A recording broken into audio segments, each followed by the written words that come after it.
Here are 3 things you need to do if you think your family makes too much money to fill out the FAFSA form.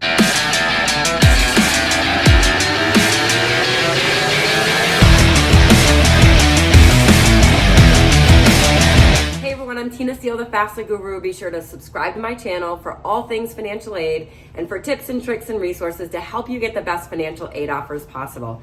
I often get asked this question, is it even worth filling out the FAFSA because of the amount of money that we make?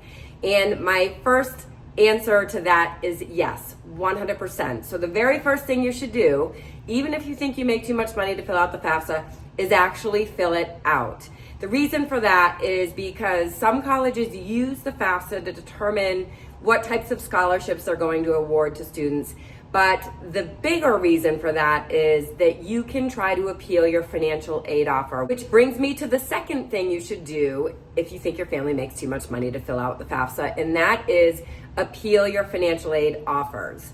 Now, you cannot appeal a financial aid offer if you don't receive one. So in order to get one, you have to fill out a FAFSA form. That's just part of the process. Statistically, 80% of the students that I work with and help appeal their financial aid offers do receive additional money. I've seen it range anywhere from $3,000 all the way up to $30,000. And this is not just families or students who have special circumstances, but it comes down to writing an effective financial aid appeal letter using some key strategies. But again, you can't appeal if you don't fill out the FAFSA form and go through the motions of getting the financial aid. And the third thing you need to do if you think your family makes too much money to fill out the FAFSA is apply for scholarships. I see so many students leaving money on the table when it comes to outside scholarships. There are literally thousands and thousands and thousands of scholarships out there, not just based on academic merit or financial need. There are scholarships for things like interests, abilities, disabilities, the state you live in, the program you're studying, and things like that. Students that are consistently applying for these outside scholarships, probably about 3 to 5 each and every month, are the ones that get the best return on investment. Now, it is a bit tedious because there's not one universal form that you fill out when you're applying for scholarships like the FAFSA or the CSS profile. Every scholarship has their own application and deadline that you need to complete it by. And currently, we're in the busiest scholarship deadline season of the year for the 25-26 scholarships. So if you haven't yet started applying for those, I would get on that now because a lot of those deadlines are going to start ending in May.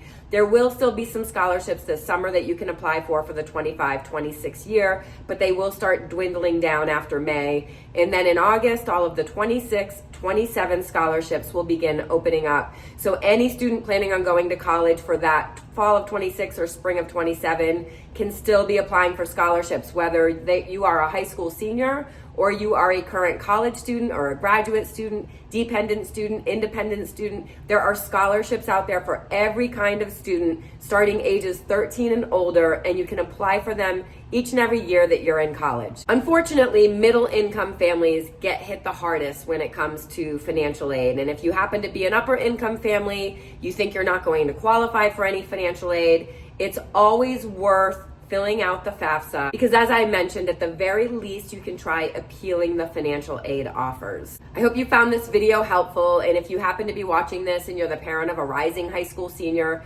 class of 2026, be sure to check out my Financial Aid Academy. This is my signature program I run every single year to help guide parents and their high school seniors step by step through the overwhelming senior year financial aid process.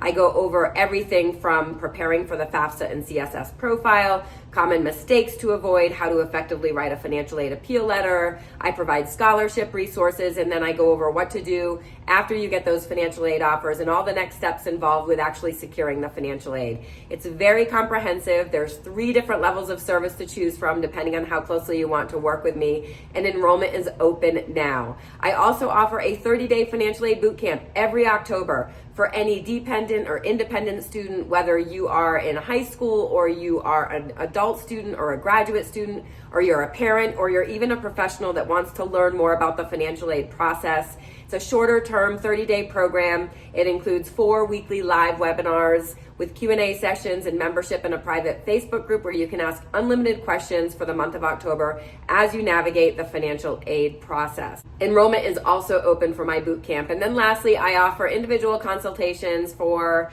anything from filling out forms to strategizing to appealing your financial aid offers. I offer scholarship sessions and a free initial 10-minute consult call to anybody that I've never worked with before. And if you've already been through the financial aid process and you want to appeal that financial aid offer, I have a downloadable done-for-you financial aid appeal template where you can just plug in your own information. The template includes some key strategies that are effective in getting additional financial aid when you appeal. I used to work in the college financial aid offices reading financial aid appeal letters, so I know exactly what they're looking for. You can download this template and learn more about all the programs and services I provide at my website, thefafsaguru.com. Thanks so much for watching. I hope you found this video helpful.